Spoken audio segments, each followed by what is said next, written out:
Selamat datang di Garis Balap.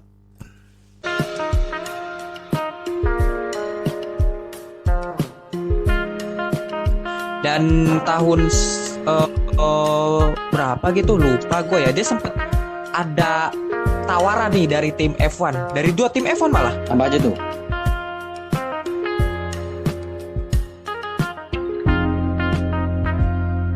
Tahun 2002.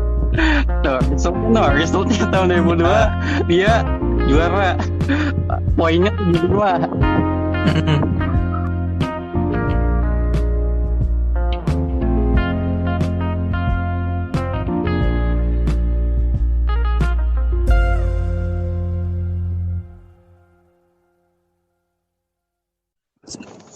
Ya, kembali lagi di Garis Balap bersama test driver andalan Anda. Gua Bagus. Dan gua Yogo. Ini by the way lemes-lemes amat dah. Udah malam sih ya. Iya. Si Yogo juga lagi bete karena nungguin paketan. Sementara gua bete nungguin Yogo rekaman. Gara-gara dia nih delay banget. Oke. Jadi episode kali ini kita bahas apa, Wim? Episode ini bahas apa ya? Oh, itu. Pikir Bahas itu. aja. Bahas itu. Kau buat aku bete masalahnya. Ini rekaman jadi gak dari tadi. Sejam nunggu loh. Bahas itu. Iya, bahas itu. Ya udah gua aja deh. Kali ini kita berdua di Garis Balap akan membahas soal pembalap Jepang yang berbakat ya, tapi Nah, nggak tuh. meraih ke F1. Nah, tuh. Nah, dan kenapa kami bahas ini? Karena ini ada sangkut pautnya dengan fenomena Yuki Tsunoda. Yuki Tsunoda ini kan ya seperti yang kita tahu pembalap yang berbakat kan. Iya, betul. Di hire sama AlphaTauri sama Red Bull Junior Team membalap di F1 untuk musim depan. Dan usianya juga terbilang cukup muda ya, 21 tahun. Coba deh, Wim, lu pernah gak sih mendengar pembalap Jepang melakukan debutnya di F1 dengan usia yang semuda itu? Satu aja deh. Nggak pernah sih. Contoh Kobayashi aja umur berapa debut di F1? Iya kan? Iya, exactly. Takuma Sato umur 26, Kazuki Nakajima umur ya 22 lah, 22 23, tapi masih 1 tahun di atasnya Tsunoda. Jadi ya Tsunoda ini bisa dibilang sangat dipercaya oleh AlphaTauri untuk mengisi seat untuk musim depan dengan umur yang cukup muda ya. 21 tahun ya. Dan juga kami juga kayak istilahnya memperkenalkan kepada pendengar sebenarnya ini pembalap Jepang yang berbakat banyak, tapi banyak dari mereka yang nggak keeksis ataupun yang terlupakan.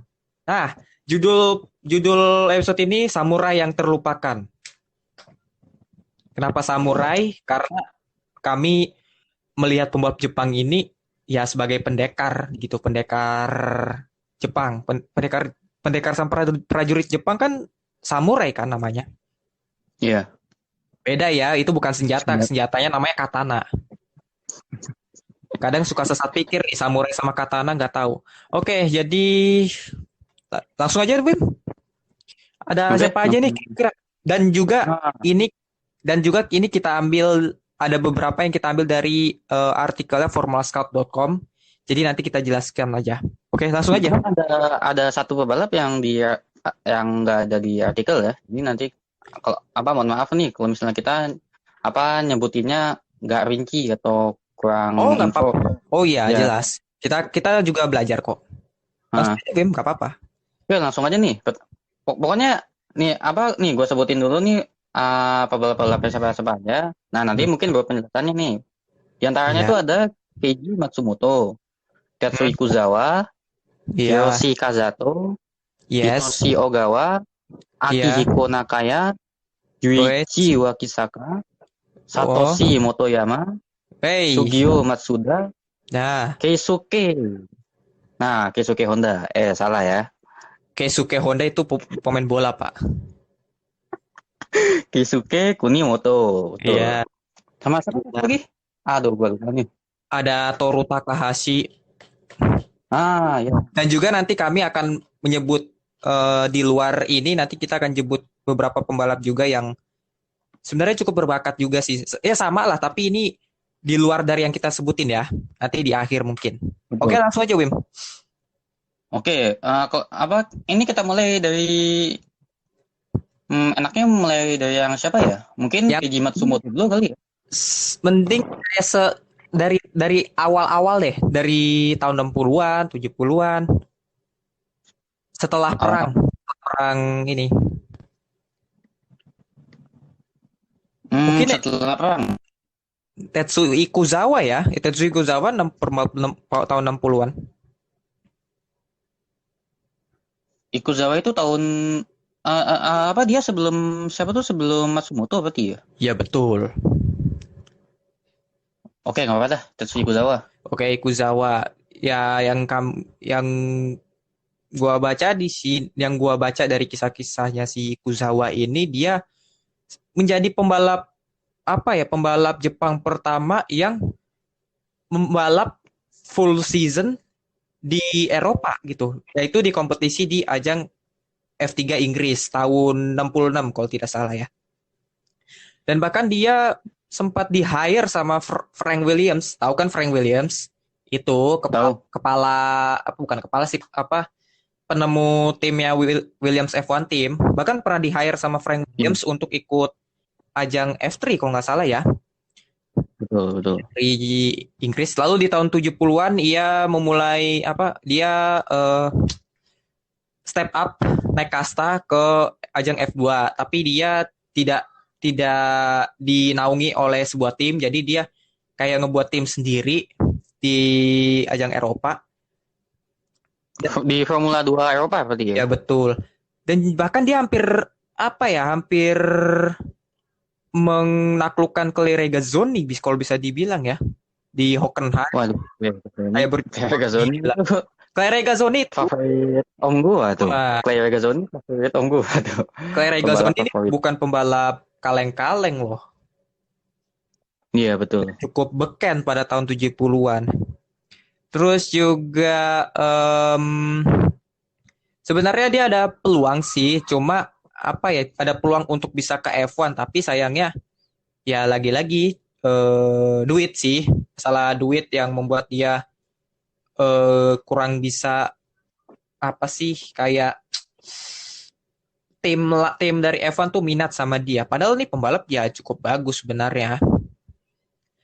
Tapi ini Gus nih. Kenapa? Kalau yang kemarin-kemarin gue baca itu dia sebelum ke Formula 2 Eropa itu sempat di tahun 71 ya. Sempat di mana tuh ajang Speed Trophy ya, Speed Internasional. Betul nggak tuh? Iya mungkin, ya. Sedengar gue juga begitu. Dan juga hingga akhirnya karena dia cukup jalannya ke F1 cukup sulit, hingga akhirnya ya tahun 73 ke atas dia memutuskan ya full time membalap di Jepang. Dan akhirnya ia menjadi kayak semacam mentor, bisa dibilang. Bukan mentor sih, kayak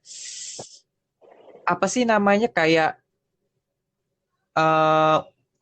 motivasi untuk pembalap muda Jepang untuk berkompetisi di Eropa gitu. Kasarnya gitulah. Iya. Iya.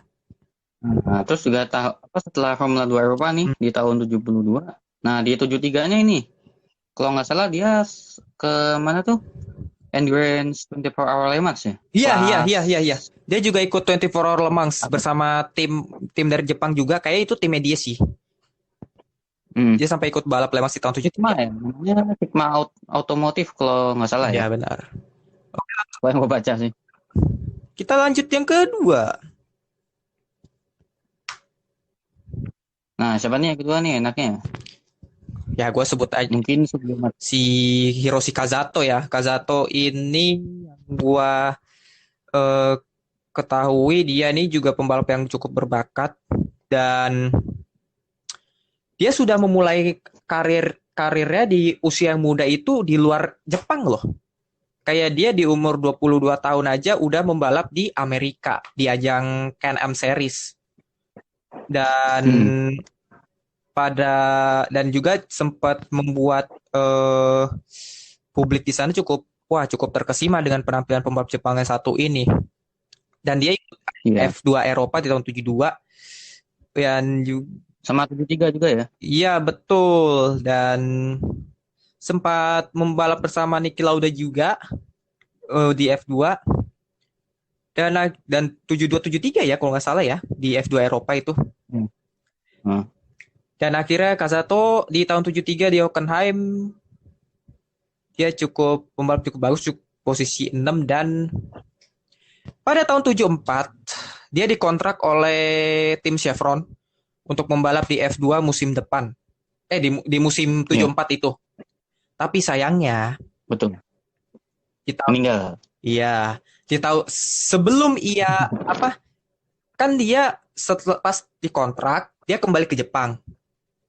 Tahun 74. Iya, betul. Dia kembali ke Jepang untuk membalap di Fuji Grand Champion Series. Sayangnya dia meninggal di situ. Dia terkena kecelakaan dengan Seiichi Suzuki di Fuji Grand Champion Series. Itu ajang tahunan di sirkuit Fuji. Dan juga dia kecelakaannya di bankingnya sirkuit Fuji. Banking tuh kalau kalian nggak tahu yang tikungan yang kayak NASCAR loh. Tikungan NASCAR itu yang miring. Itu 30 derajat ya. Betul. Nah, di Fuji dulu ada, tapi sekarang udah ditutup itu sejak kecelakaan ini. Kalau kalian ini. Nah, itu karena kecelakaan fatalnya si Kazato ini secara resmi pihak penyelenggara di Fuji itu ya menutup banking itu untuk selamanya. Dibuka lagi. Gitu.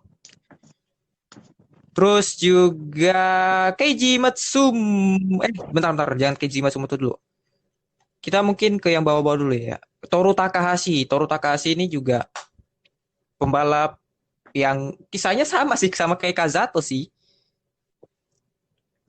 Takahashi ini pembalap, bahkan dia memulai balapannya di umur 18 tahun di tahun 79. Dan dia mengendarai mobil F2 di Jepang. Dan bahkan jadi title contender loh ketika tahun 82 tuh. Itu 82 itu dia runner up ya? Formula 3 Jepang. Iya, tapi sayangnya lagi-lagi dia meninggal di tahun 83 juga di Fuji Grand Champion Series di tikungan akhir. Itu ada videonya di YouTube kecelakaannya Toru Takahashi di tikungan terakhirnya Fuji, mobilnya melintir, sempat terbang dan menabrak tempat penonton yang menewaskan penonton dan dirinya gitu. Cukup tragis sih di usia muda sih. Di usia 22 dia meninggal. Kita ke Matsumoto nih, Wing. Matsumoto nih, lu lihat seperti apa nih Keiji Matsumoto? Kayaknya sih dia pembalap cukup gentleman, bisa gue lihat ya. Gentleman dalam arti ya gentleman tuh pembalap yang punya ya matang, pokoknya sangat matang gitu. Kalau yang gue lihat gimana nih Matsumoto? Yang gue lihat ya. Tapi tunggu dah. Dia sebenarnya ada potensi loh buat ke F1. Soalnya di beberapa balapan nih yang gue lihat, bukan yang gue lihat, maksudnya yang gue pernah baca. Jadi Diaton Racing, ya kan? Iya. Itu kan dia poinnya 75 ya? Iya. 75 poin ya? Maksudnya gimana? Jadi, waktu yang di Diaton Racing itu kan dia juara kan tuh? Si Matsumoto tahun 79.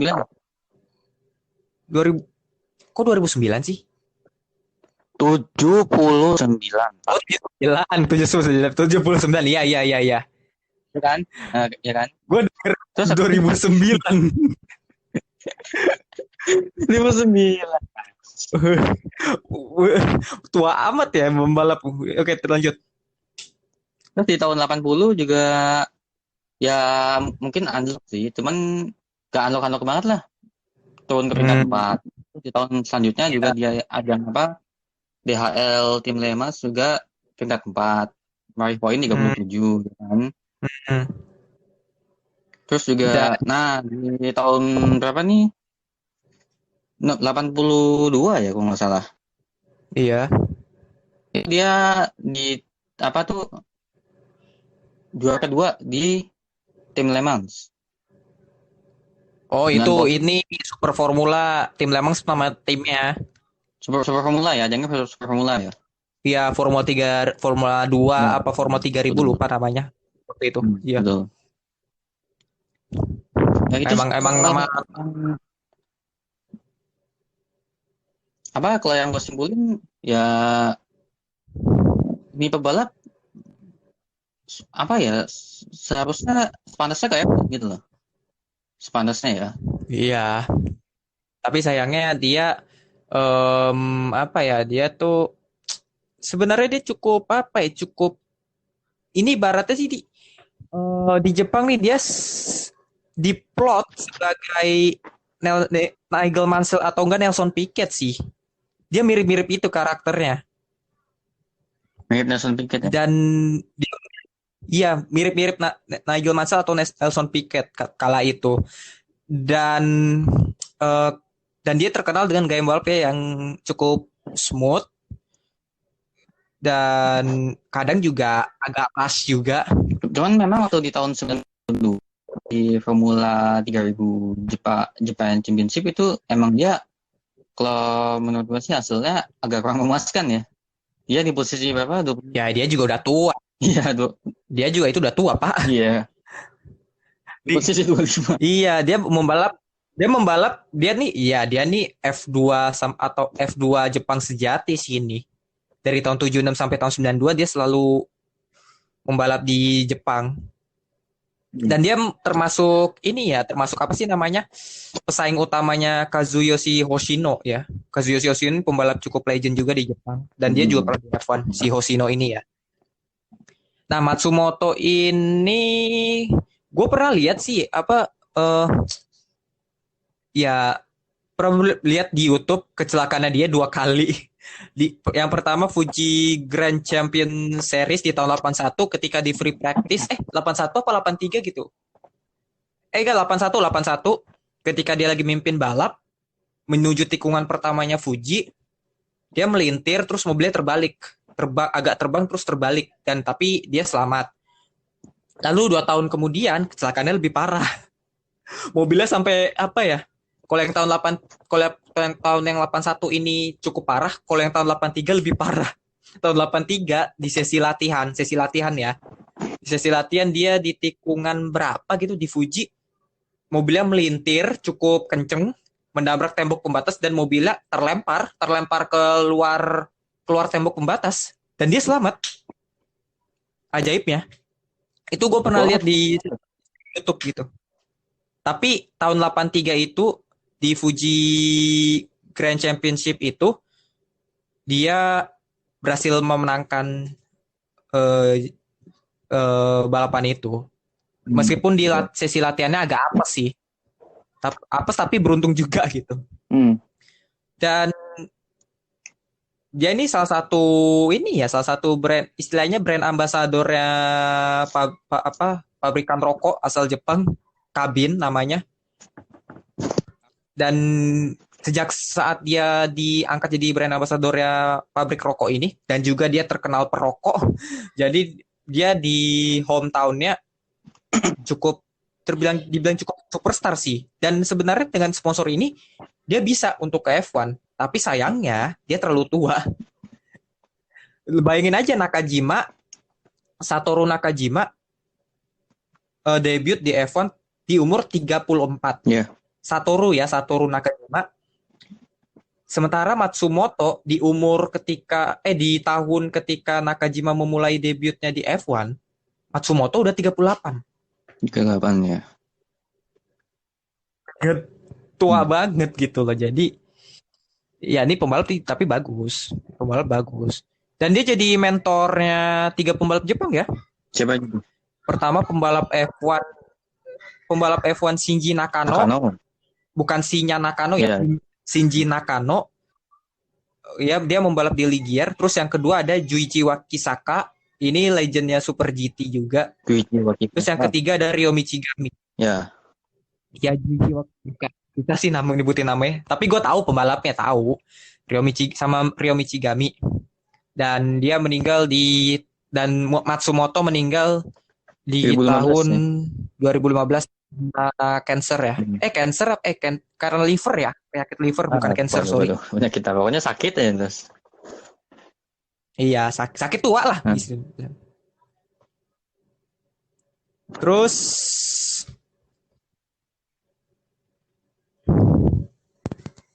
ada apa lagi nih kita nih? Ogawa, maybe? Hitoshi Ogawa ya. Hitoshi Ogawa ya, ini cukup apa ya? Cukup pembalap cukup bertalenta juga ya. Ogawa ini dia nih katanya Kenapa? Lu dulu. Oh enggak, Enggak, gue cukup Ogawa ini kan apa? Di tahun 89 ya, dia menang di mana? All Japan Formula 3000 Championship. Ya kan? Oh, F3000. Ya, F3000 Jepang ya. Iya. Dan ya dia cukup sukses sih di ajang itu dan juga di F3. Terus dia di Jepang dikenal sebagai apa ya? Dikenal sebagai prosnya Jepang atau enggak Thierry Boutsen-nya Jepang, karena dia terkenal dengan gaya balap yang apa ya? Nggak reckless lah, nggak ceroboh, cukup tenang, nggak asal gerasak kerusuk. Dia gaya balapnya dikenal tenang dan smooth. Hitoshi Ogawa ini dan katanya dia adalah pembalap yang cukup konsisten kala itu. Makanya dia dijuluki Jepangnya Jepangnya Alan Prost lah gitu. Jepang Alan Prost. Jadi dijuluki itu. Dia udah ngeraih 3 kali kemenangan ya. Selain di mana tuh? All Japan Formula 3000. Terus habis itu di tahun 90 di itu ya, di mana Jeff Grand Prix All Japan Fuji 500 km. Oh, Fuji 500 km itu ajang ketahanan. Ya. Dia ajang ketahanan cukup bagus sih dia. Ya. Sama ini satu lagi tuh di lupa gue namanya, World Sports Car Championship yang di Monza. Nah, dia juga ikut tuh di situ. Dia juga di Le Mans juga ikut kok. Oh, Le Mans ikut ya? Oh, nggak tahu tuh. Sama Toyota kalau nggak salah. Ya, sama Toyota. Dia pembalap pabrikannya Toyota juga wakala itu. Dan tahun berapa gitu lupa gue ya. Dia sempat ada tawaran nih dari tim F1, dari 2 tim F1 malah. Apa aja tuh? Ya, tim Lotus ya. sama Minardi. Lotus sama Minardi, dan 2 tim ini Lotus yang gue sebutin ini bukan Lotus tahunnya Jim Clark sama Emerson Fittipaldi ya. Yeah. Lotus yang ini udah bobrok lah istilahnya. Yeah, dan Minardi. Ini 2 tim dua tim papan bawas kala itu. Tapi sayangnya dia nggak dapat sponsor dan akhirnya nggak bisa dia nggak bisa mendapatkan seat tim Lotus ataupun di Minardi, jadinya dia ya udah membalap di Jepang. Iya. Dia dapat tawaran. Betul. Tapi sayangnya di tahun 92 di ajang Formula 3000 atau sekarang Formula 3000 Jepang atau sekarang Super Formula di Suzuka, dia ngalamin kecelakaan sama Andrew Gilbert Scott di tikungan pertama. Mobilnya Ogawa terbang dan terbang karena membentur bagian belakangnya Gilbert Scott di tikungan pertama Suzuka. Terbang, nabrak pagar dan mengakibatkan orang petugas sekaligus fotografer kalau nggak salah cedera, tapi dirinya ya dinyatakan meninggal karena mengalami cedera yang cukup berat di kepala dan di leher. Sementara di Gilbert Scott ini cuma mengalami cedera, selamat. Cuma di Ogawa enggak. Ya, rest in peace untuk Hitoshi Ogawa. Ada apa lagi nih, Wim? Nakaya oke sih. Nah, ini Nakaya menurut lu gimana nih? Aduh. Sebenarnya nih pembalap gak jelek, bagus. Bahkan ya meskipun di tahun 92 dia diincar oleh tim Brabham. Ingat, tim Brabham ini juga bukan tim Brabham ini sama kayak tim Lotus. Di tahun 70-60 Raja, di tahun 90-an jadi pengemis. Nah, itu tuh. Nah, karena dan dia bahkan enggak, sebenarnya ini pembalap enggak jelek, cuma emang yang minat itu butuh duitnya dari dia gitu loh, ngerti nggak? Karena kesannya dia Nakaya ini harusnya pay driver, tapi mereka nggak ada, si Nakaya ini nggak ada duit. Lagi-lagi bukan nggak ada duit, sorry, karena FIA menolak super lisensinya Nakaya kalau nggak salah. Sempat terhambat Terus di situ. tahun berapa tuh, 87 ya? Ya apa, ikut ajang Complete World Touring Car Championship sama timnya. Ya. Tahun 83 tahun 88 dia juara F3 Jepang. 88 ya. Yang nggak buruk, bagus, sama bagus. Super Formula balapan pertamanya di F3000 Jepang di tahun 91 di Autopolis, dia langsung menang. Itu di balapan pertamanya.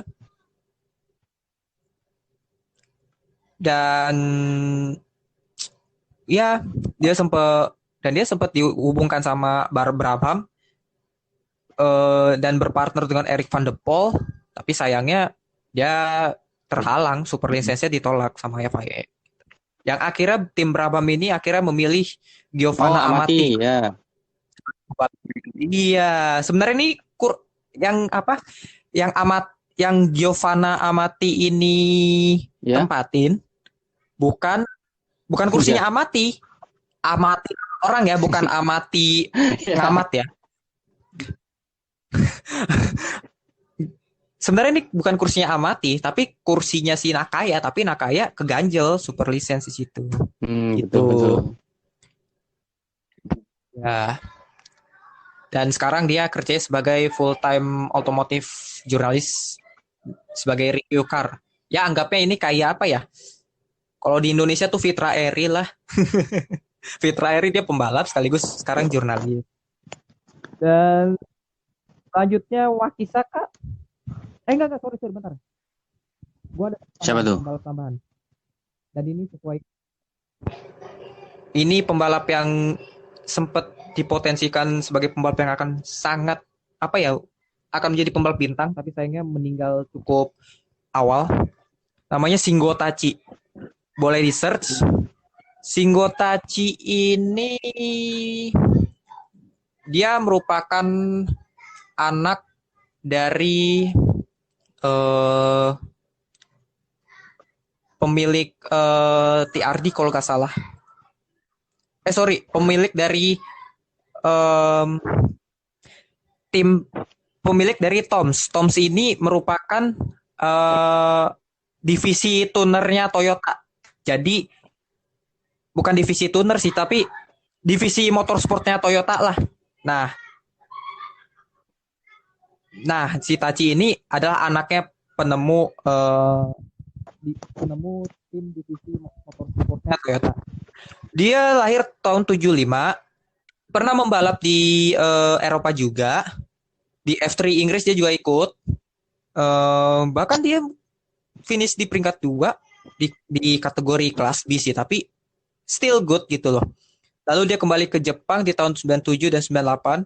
tahun 98 dia finish di peringkat 3, dan di tahun 98 di ajang Jepang Grand Touring Car Championship di kelas GT 300 ya dia langsung juara ya di tahun 98.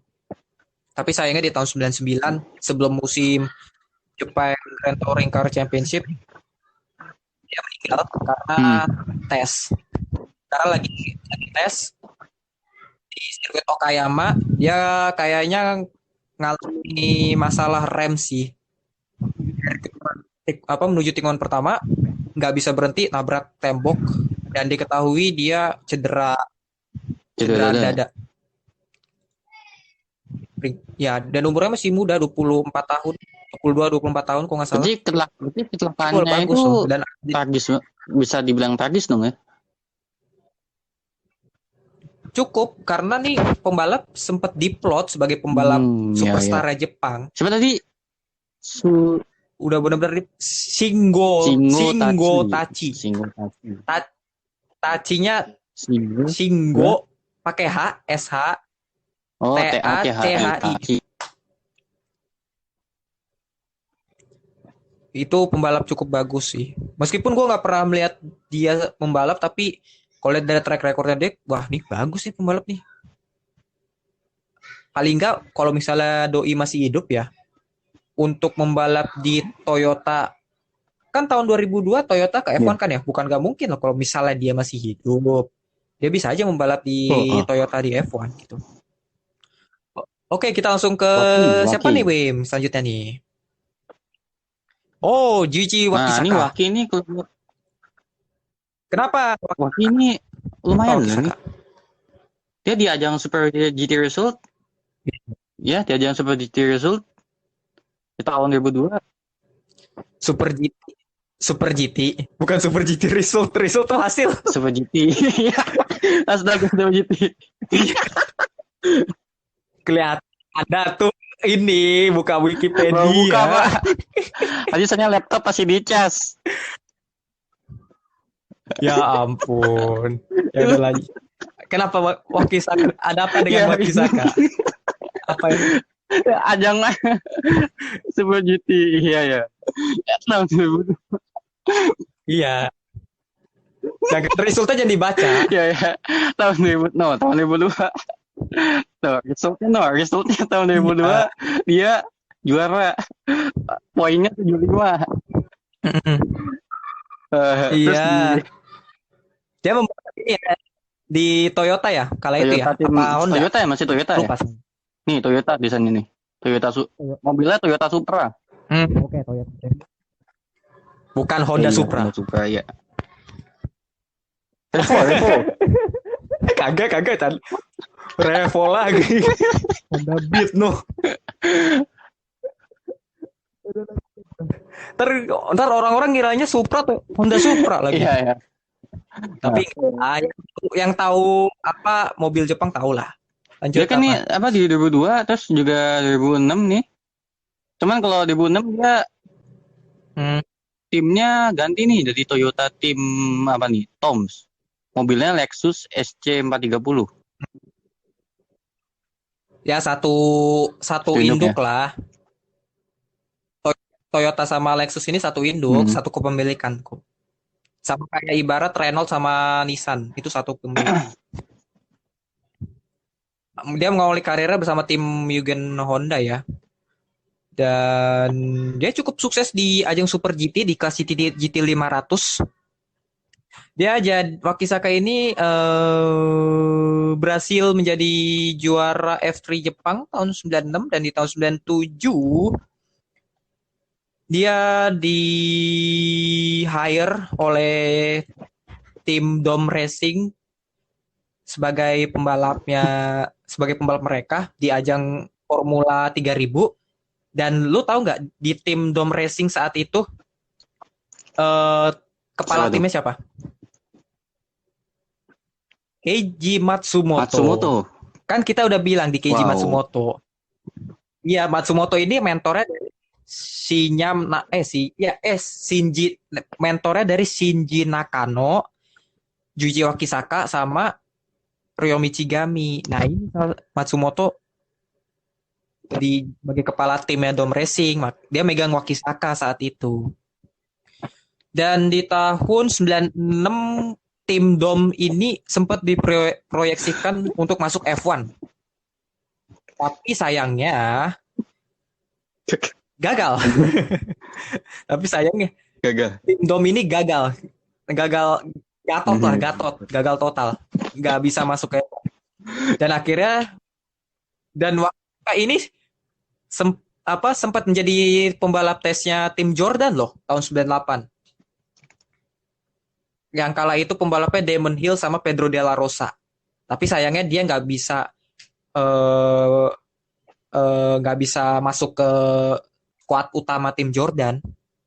Nah, kenapa dia bisa jadi test driver tim Jordan? Karena waktu itu tim Jordan masih memakai mesin Mugen Honda. Mugen. Sementara si Wakisaka ini pembalapnya Mugen. Cuman kalau gitu. Dan apa nih di sini si Wakisaka ini kenapa? kayaknya dia lebih mungkin ya lebih kayak ibaratnya lebih PW pakai maksudnya dengan tim Toyota gitu ya dibanding dengan tim Mugen. Hanya di Toyota kan contohnya tadi tuh dia hasil juara tuh 2002. Sementara di Mugen yang bagus itu di apa nih posisi 4 tahun 99. Ya, itu waktu dia masih muda sih, masih perlu banyak belajar. Dan mungkin karena faktor pembalap setimnya, semobilnya kan Super GT ini kan mirip-mirip ajang endurance ya, harus berbagi mobil.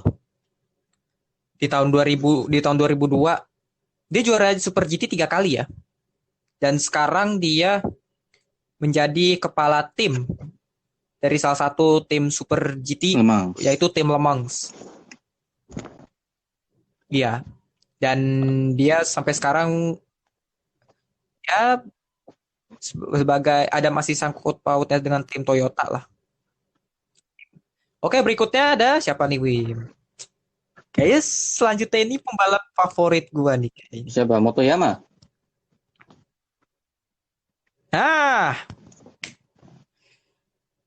Menurut lu gimana deh? Sebelum gua ngomong. Motoyama ya. Ini cukup legend bisa dibilang sih ini pembalap.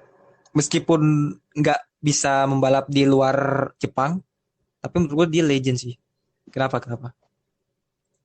Gimana? Bagus sih menurut gue sih Motoyama dengan ini tulisannya Super GT Result. Aduh. Ya enggak gitu bacanya. Result itu maksudnya Super GT. Hasilnya. Hasil Super GT, ajangnya dia. Kok pintaran dikit lah. Ini udah mahasiswa kok. Ini resultnya di tahun 96. Kelihatan kali kau tidak bisa bahasa Inggris. Ini resultnya di tahun 96. Dia di posisi 29. Sama timnya Nissan Silvia. Nissan Silvia, iya. Itu di GT 300. Dan dia nih pembalap emang pabrikan Nissan abadi sih. Itulah mengapa gue suka sama dia. Karena suka sama dia bukan berarti gue suka ini ya. Tapi suka karena mungkin bisa dibilang karismanya. Dia punya karisma sih masalahnya. Itu yang buat gue cukup mengagumi Satoshi Motoyama.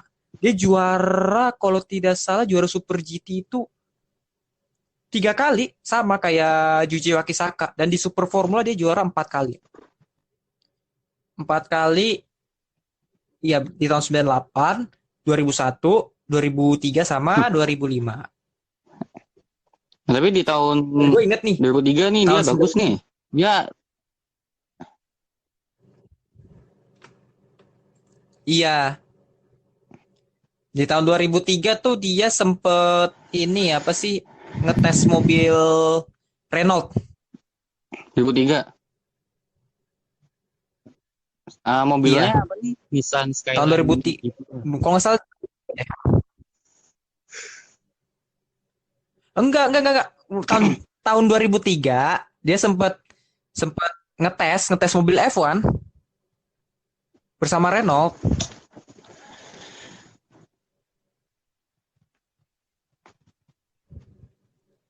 Oh iya apa? Ya ampun. Kau diam saja. Tadi terus. Ya ampun. Kau lu juga putus. Ya, dan dia juga pernah menjadi pembalap dia pernah diundang oleh Renault sebagai pembalap apa sih namanya? Pembalap tesnya mereka untuk akhir musim 2003 dan sempat ngetes loh. Sempat ngetes mobil Renault yang mobil Renault saat itu dikendarai Jarno Trulli sama Fernando Alonso. Nah, dia ngetes mobil itu sebagai pembalap tes dan dia juga sempat ngetes mobilnya tim Jordan di tahun 2003 juga. Di tes di Suzuka. Tapi Dan mulai 2013 bersama tim Mall ya. ya karena tim yang itu papan bawah. Ya karena dia juga udah nggak di tim pabrikan Nissan lagi sih. Meskipun dia masih menjadi pembalap Nissan ya. Nah, Urutan apa tuh? Urutannya tuh di posisi 12, 11, 12 apa nih? 10. Jadi sebenarnya paling maksimal di urutan 6 tahun 2015. Sebenarnya nih Motoyama ada peluang untuk ke F1, tapi sayangnya umurnya udah 32 saat itu. Motoyama ini sempet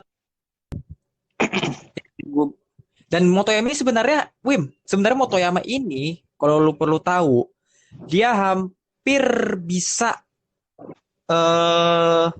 masuk ke tim Jordan atau Minardi. Tapi sayangnya ya dia nggak ya duitnya kurang sih bisa dibilang. Sebenarnya bisa Jordan sama Minardi udah tawar, duitnya kurang gitu. Dan juga ada campur tangannya Nissan. Dia masih menjadi pembalap pabrikan Nissan saat itu. Sementara Nissan kan divisi lainnya Nissan kan Renault berada di F1. Kalau salah satu pembalap Nissan join dengan tim rivalnya Renault, ya nggak bisa gitu loh. Dia paling nggak harus ke Renault untuk bisa kayak Renault ada Jarno Trulli sama Fernando Alonso dan usianya udah 32 saat itu. Dan saat ini dia menjadi pembalap dan dia menjadi salah satu pembalap tersukses di Jepang dan jadi pembalap yang paling disegani. Gue punya fakta unik nih menarik soal Motoyama. Di tahun 99 di ajang Formula Nippon kalau sekarang namanya Super Formula. Di ronde terakhir waktu itu lagi penentuan gelar juara. Dia perebutan gelar juara dengan Tom Coronel, pembalap dari Belanda. Nah, betul tuh. Di Suzuka.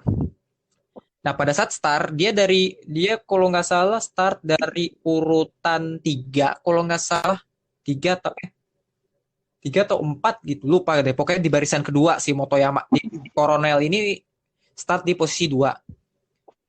Nah, start berjalan dengan cukup baik meskipun kayaknya Coronel setelah start ada kayak gerakan-gerakan gitu ke Motoyama.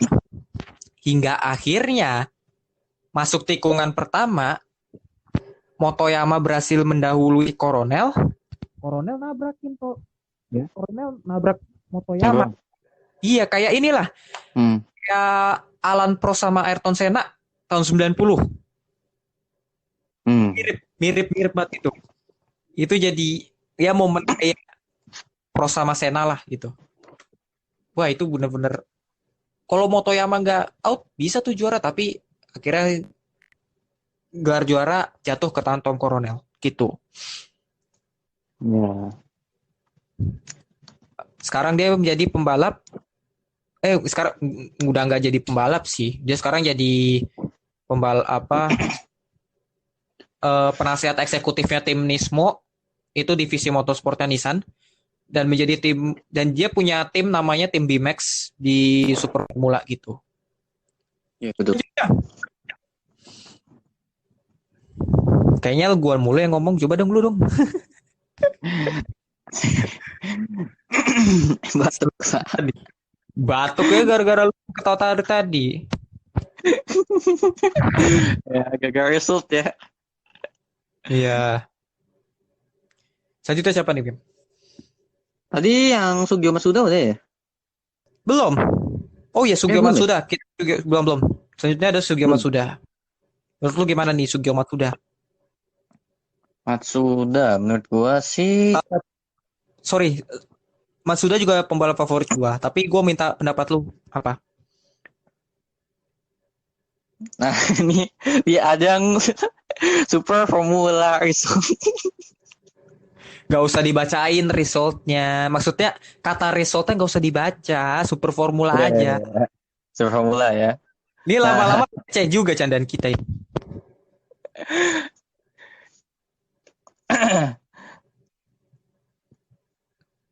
iya tadi Super Formula ya. Super Formula. Iya, Nah, benar. di apa tuh tahun 98 ya? Debutnya tuh di apa tuh? Ini resultnya nih dia di posisi 15. Itu klasemen ya? Klasemen ya. Iya, bukan posisi 5. Bedakan mana posisi sama klasemen, Pak. Iya. Ya meskipun sama-sama juga gitu, tapi ada perbedaannya. Terus apa lagi? Tapi di tahun 2007 dia sempat bagus sih. Iya, Dia juara sama apa nih? Timnya ya, Impul. bukan Liverpool. Tim Impul ini salah satu yang punya itu si siapa namanya Kazuyoshi Hoshino, pembalap legendnya Jepang juga. Iya. Tim ini ya Nissan ya dia ya. Nissan, betul. Dia juga pembalap tadinya si Matsuda ini pembalap Honda. Dan Iya. akhirnya dia hijrah ke Jepang. Dia emang di Jepang, Pak. Maksud gua hijrah ke Nissan di tahun 2006 dan dia sukses di Nissan. Raih 2 kali titel Super GT cukup bagus. Dan dia ini sangkatan sama pembalap F1 Takuma Sato di umur yang mirip-mirip sama. Dia juga lulusan Suzuka Circuit Racing School. Dan Takuma Sato juga lulusan Suzuka Circuit Racing School juga, sangkatan sama Matsuda. Dan juga bentar di Super Formula dia, oh ya, fakta menariknya nih di Super Formula di tahun 2007. Kau minum dulu dah. 2007. Kayaknya dari tadi lu selalu masalah dengan tenggorokan lu. Lu minum dulu. Oke, santai. Nah, di tahun 2007 dia meraih apa gelar juara Super Formula bersama tim Impul. Dia tidak meraih satupun kemenangan. Iya. Jadi dia konsisten aja. Ya seperti yang diposting garis balap kemarin di IG sama Twitter. Tahun 2007 tuh Super Formula si Sugio Matsuda ini yang memenangkan kejuaraan di satu musim tapi tidak pernah memenangkan balapan. Jadi kayak konsisten aja dia bersama tim Impul. Nah, di tahun selanjutnya di tahun 2008 dia meraih 5 kemenangan. Di tahun 2008 meraih 5 kemenangan dan menjadi juara Super Formula 2 kali berturut-turut gitu. Tapi nah ini kan di ajang Super Formula. Nah, kalau di ajang Super GT-nya nih. Di ajang Super GT-nya dia baru di tahun 2014 ya. Bersama tim Nismo. Nismo iya. Dan dia ini terkenal dengan duet dia terkenal duetnya dengan Ronnie Quintarelli di Super GT. Ya duo yang cukup bagus lah, pembalap bagus. Dan makanya tahun 2014 tahun 2015 mereka juara di SMO. Dan dia sempat ikut Le Mans juga walaupun dua-duanya gagal ya. Asian Le Mans ya? Enggak, Le Mans Pak. Iya, ASEAN Le Mans dia ikut, tapi 24 Hour Le Mans dia ikut juga sama Iya, iya. Nissan dan KCMG. Oke, selanjutnya Wim. Selanjutnya Kunimoto. Ya, Keisuke Kunimoto. Nah, ini pembalap yang gue sayangkan sih, sangat disayangkan. Bukan karena dia apa ya? Dia pensiun terlalu dini gue rasa sih. Dia ini pemenang lemang, sorry bukan pemenang lemang, pemenang apa sih namanya? Macau Grand Prix F3 Macau ya. tahun 2008. Setelahnya anyep. Nah, tapi si Kunimoto ini kayaknya punya dua warga negara nih. Ada Jepang sama Korea. Lah iya benar. Iya kan? Iya, dan dia merupakan kakak dari pembalap Super GT dan Super Formula sekarang, Yuji Kunimoto. Ya. Jadi ada berdarah Jepang sama Koreanya. Campur-campur ya, Asia ya bisa ya, heran gua. Nggak masalah Jepang sama Korea, Pak. Itu dicampurin susah. Gimana caranya? Iya, kayak apa ya? Kurang lebih tuh dua-duanya sama. Kalau apa dilihat dari ininya, keperawakannya. Ya, Iya, sama. Cuman pokoknya namanya yang itu. iya. Siapa sih nama lahirnya itu? Lee Gyung-woo. Wah iya.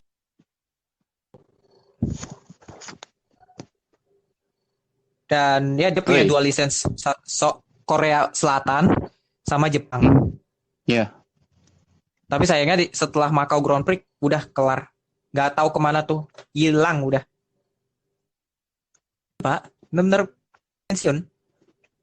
Dan usianya masih muda. Umurnya masih 31 ya. Masih muda ya. Sangat muda. Makanya gue ya sangat menyayangkan ini. Anyep aja udah. Iya, di bolanya bahkan masih bisa main loh umur segini. Iya. Harusnya dia bisa membalap sampai sekarang ya. Paling nggak Super Formula lah, meskipun ya mungkin ada sangkut pautnya ya dengan apa namanya tim Toyota yang mundur dari F1 ya, karena pada saat Toyota tuh kalau salah di tahun 2010 tuh sempat ada target bahwa mereka pengen memakai dua pembalap Jepang. Tapi ya tahun 2010 itu nggak kecapai, Toyota akhirnya mundur. Tahun 2009 kan tahun terakhir Toyota. Iya. Nah. Terus juga ini gue tambahan ya. Ada beberapa tambahan juga.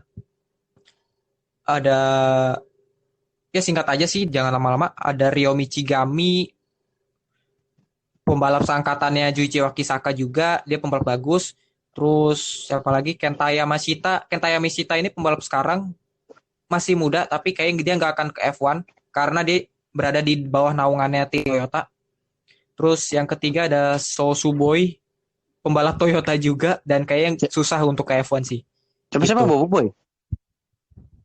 Boboiboy. So Suboi. Oh, So Suboi. SHO Suboi. Suboi ya, Suboi. Ya. Udah mungkin itu aja, Wim, gak usah lama-lama lah. Ini udah hampir mau sejam. Ya. Betul. Ya, untuk kalian ya terima kasih setelah mendengarkan ini sampai akhir ya, gue sangat apresiasi sih dengan kalian yang masih mendengarkan obrolan sampah kita.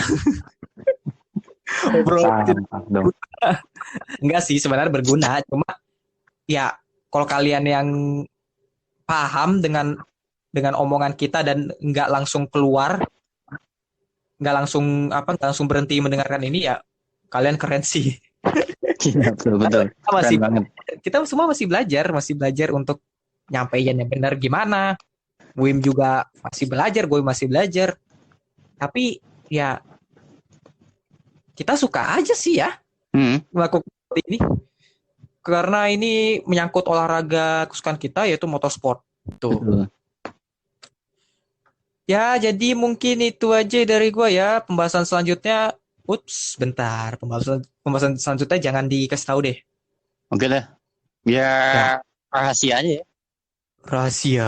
Oke, rahasia. Gitu aja mungkin dari gua Bagus. Gua Yogo. Sampai jumpa di episode garis balap berikutnya. Salam motorsport Indonesia dan stay safe selalu. Stay safe selalu ya. Oke.